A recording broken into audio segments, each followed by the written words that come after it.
We're back. But where's Jacob? Can you hear me? Oh, we can totally hear Are you you. being mysterious? Okay. Well, I guess my camera's not working here. Give me just a second. If nothing else, you can hear my absolutely perfectly nasally voice. It sounds like Ledger. That should help lull everyone to sleep after a long day. Oh. There we go. What happened here? Is it going? There Yes, you it are. is. Okay, hey, let me connect over here. It was supposed to connect to an external webcam, but apparently it's using my my laptop's webcam. That's weird, but hey, it works. Well, welcome to the show. It's so great to meet you. I'm going to give a really quick intro so the folks at home know a little bit about you. So Jacob is a writer and director from Tucson, Arizona. From a young age, he has been enamored by the magic and art of filmmaking. Growing up, he obsessively consumed every DVD making of documentary and any behind-the-scenes information he could find. Now, at 27, oh, you young buck, he looks forward to applying his passion and talents towards a future of innovative and compelling storytelling. Yeah, that sounds about right. I hope so. That's you wrote my it. IMDb, I think. Yeah, right. Awesome. Jacob, please tell me that you use that as your Zoom background all the time. Oh, I started doing that recently for whenever I've chatted with the team ever since, and I have our actor Luke. He's just looming over me at all times. It's really nice and comforting. For sure. Well, let me tell you, this was great. It was really great to see your adaptation. If it's confusing you to hear my voice in two different ways, you might want to turn down your whatever's playing the YouTube. Or if it isn't, but. Anyway, this is the second version of The Man Who Loved Flowers that we've seen during the festival, and the two versions couldn't be more different, which is one of the great things about the Dollar Baby initiative. Both deviate from the story somewhat. Yours is well, I'm curious to know what drew you to The Man Who Loved Flowers, what brought you to the Dollar Baby deal, and why did you decide to tackle it the way that you did? Yeah, so when I was made aware of the Dollar Baby program, this would have been about September of last year. I found out about it. I'm an aspiring filmmaker myself. So I just thought, oh my gosh, this is an amazing opportunity. I have to jump on this. And when I was reviewing all of the short films that were available for adaptation, a big thing in my head was like, well, look, if I'm only ever going to have one shot to do Stephen King, I kind of want to do like Disturbing King because, I wanted to make sure it was something very striking. No pun intended, maybe a little intended. But and what I loved about this story is that the short film and what I really tried to capture with my adaptation of it is it mostly, or the short story, I'm sorry. But what I tried to capture was the fact that it plays a lot like a romantic like comedy or drama, like just a really sweet a story about a man who's in love, and then it's that turn at the end that makes it so shocking. And what I really wanted to do was I really wanted to have fun with that with an audience, where hopefully you're watching and you're thinking to yourself, oh man, this is such a sweet, handsome young boy. He's clearly in love. These are just really nice people. I wish him the best. And then he hammers her her head. And so it was really just kind of playing with the audience expectations that drew it to me. Fantastic. Well, I really appreciated the way you humanized him at first, because for those who've read the story, of course, we sort of catch up with the man mid-stride when he's on his way to the house and in buying the flowers and whatnot. But the whole concept of giving him a roommate to be somebody that he could play off of relatively normally, I thought was really rather inspired. What was it that made you decide to go that route? Yeah, so a lot of it was just because we had zero budget on this film, and we in the short story, he has a whole conversation with the flower shop owner, and it's really fun and funny, and there's a lot of witty back and forth between them. And the reality was we didn't have a budget. We're filming mostly in quarantine. due to the global pandemic. You guys might have heard of it going on. Yeah, and so it was more about, I wanted him to have a conversation with someone at some point to kind of fill in the gap of that flower shop owner. And then just due to COVID restrictions and just everyone's safety, I just figured, oh, okay, well, let's just make him have a roommate that he can kind of bounce this off of. And when I explored that, then it was like, oh, of course, like we've all had friends that we've bounced off ideas of, and it kind of just naturally progressed from there.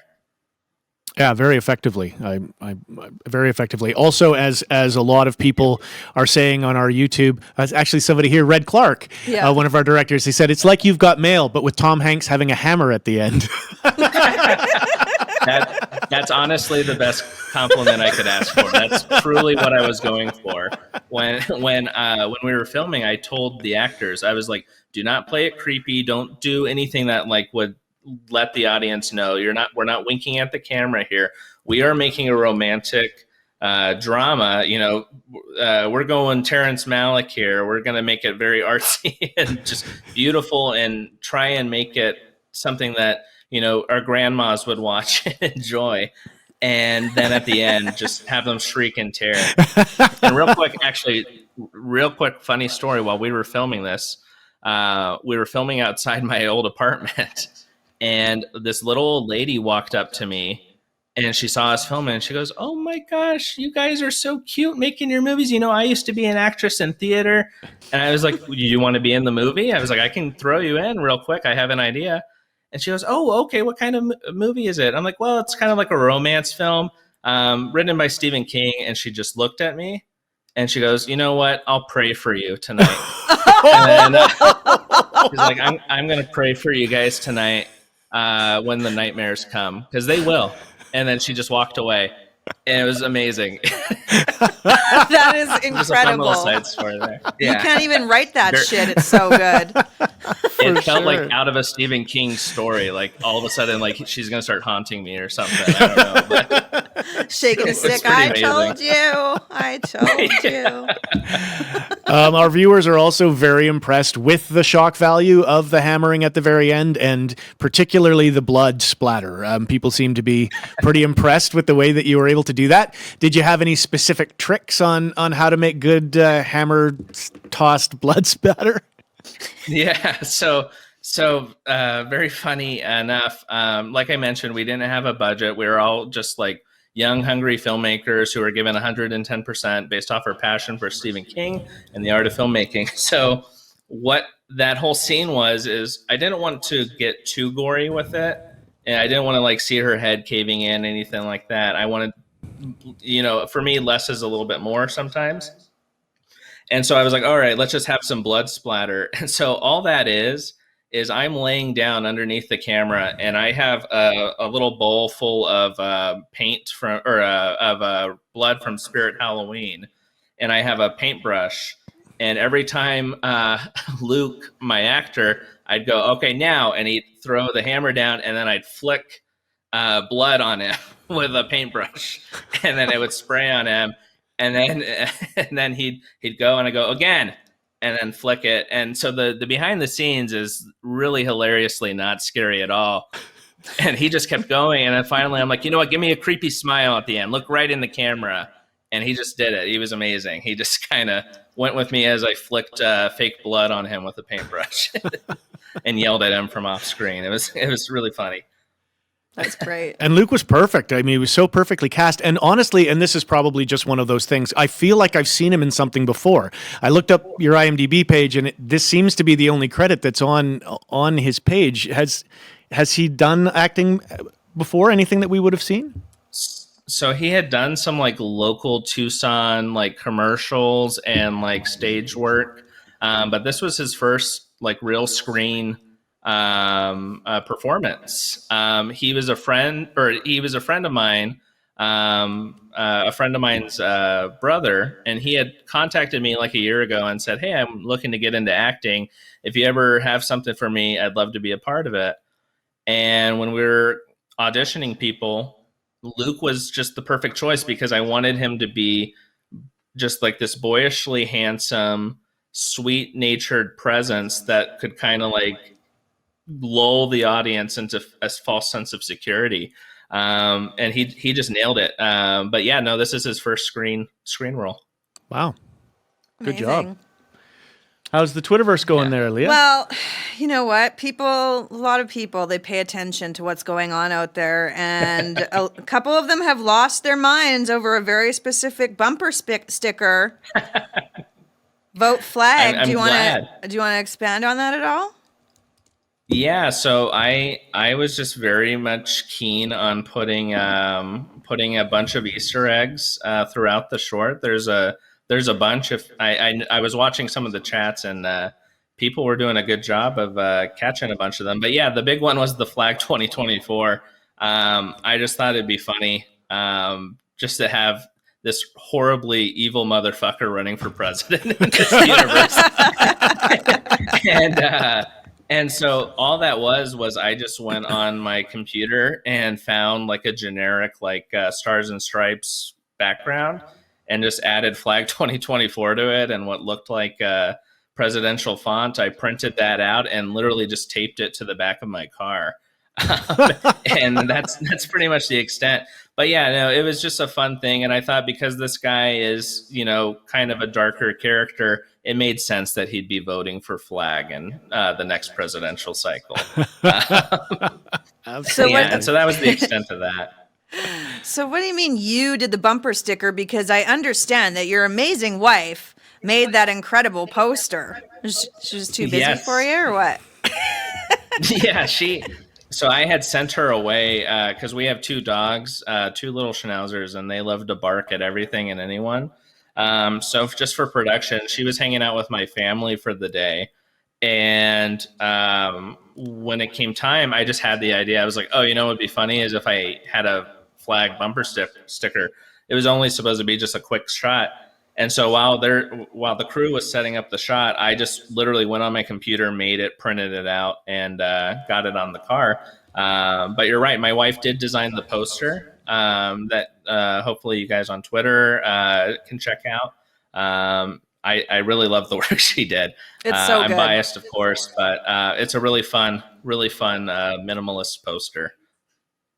That's awesome. So I know that you have been watching all weekend long. Yes. Are you ready for your haiku from Derry Public Radio? I am so ready for my haiku. I'm very excited for this. Okay. A young lover's dream, marriage proposal gone wrong. Norma or Hammer? Question mark. We give the man Perfect. who loved flowers 5 out of 5 blue chambray shirt. Perfect. Woo!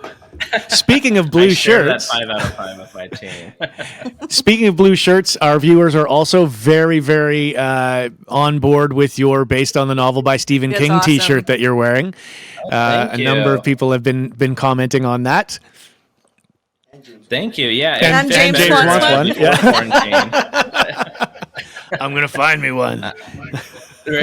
Yeah, no, I just went on it was just like Etsy. I found it on Etsy when we were making the short. I was like, I want a Stephen King shirt. I like to match my wardrobe with the kind of thing I'm filming. So I just thought that would be funny, and I just went on Etsy and I saw it and I thought it was great. So if anyone wants one, check out Etsy. You should be able to find. There's a bunch on there. So. Etsy's a great place to get some really kitsch stuff for sure. Back to a Doctor Who conversation that we were having earlier. I have a pair of blue Converse kicks that are done up like the TARDIS that I got from a girl on Etsy. Oh, And really? they're fantastic, yeah. But sorry, really this is cool. not I about love me. that. It's about you. And I wanted to ask you, because we have a few minutes left, we've sort of been talking to everybody about, what their dream Stephen King project would be. So if it wasn't even, it could be a Dollar Baby, but even if it wasn't, if it was a film adaptation you could make of any of his works and budget really wasn't an issue, what would be your dream Stephen King project? So I've thought about this a lot. And actually my answer is Graveyard Shift. I'd like to make another feature adaptation of a Graveyard Shift. There's a reference to it in the short here. There's a bunch of news articles, and one of them is giant rodents found outside a textile mill. Because I just love that short. I love like creature horror, monster horror. I think there's something really interesting and timely you could do with that story. And because it's kind of a lesser known, well, it's not, I don't want to say lesser known, but it's not like one of his, it's not The Shining or Pet Sematary in terms of the public perception of it. So I feel like there'd be less expectations. And so that kind of allows a lot of room for some fun in there. So that would be the one I would do. Absolutely, yeah. I'm a fan of, and a lot of people aren't, but I am a fan of the film that they made. I remember it 25 or 30 years ago, but I would love to see a fresh interpretation of that for sure. It would be cool to see what you'd be able to do with that. Yeah, you could do some really cool monster effects. And, as far as effects work has come, I think it could be really neat to kind of explore that. Absolutely. So what are you currently working on, Jacob? So the next thing I'm working on is another horror short, an original idea by me, kind of like a little bit of a creature feature short film version. And I'm just starting to get to work on that. I've been meeting with some practical effects people to come up with this monster for myself. And the people I've met, they do some really cool, horrific, nightmarish work, which is perfect. And so I'm really excited to get going on that. Just finishing up the script and then getting the crew assembled, and then we'll be full steam ahead. Exciting. Fantastic. I get excited when I hear anyone that's like the practical effects. The I nerd in know. me just has a little. Oh yeah. Yeah, and we've seen so many great examples of practical effects. I was going to say, and maybe it is time that we sort of start a new revolution back to practical, a little less CGI. I mean, CGI is good too, but that would be really cool. Well, hey Jacob, we just wanted to say thank you so much for joining us and for playing along with us all weekend long. We see you all over the place, and it's been really great to interact with you. Absolutely. And we really hope that we'll get a chance to do this again sometime. Awesome. It's been a pleasure just communicating with you all. It's been an honor to be a part of this festival. I said it on Twitter. I'll say it again here just to kind of close my thoughts out. But the horror community fucking rules. I love it so much. I'm just honored to be a part of this. Thank you for having me. It's been great talking with you and getting to know you guys and the team. Virtual And I hug. hope everyone liked the Absolutely. short. Yeah. Oh yeah, That's so absolutely we good. did. Absolutely we did. Awesome. Well, thanks a lot, and we'll see you again soon. Thank you very much. Have a good night.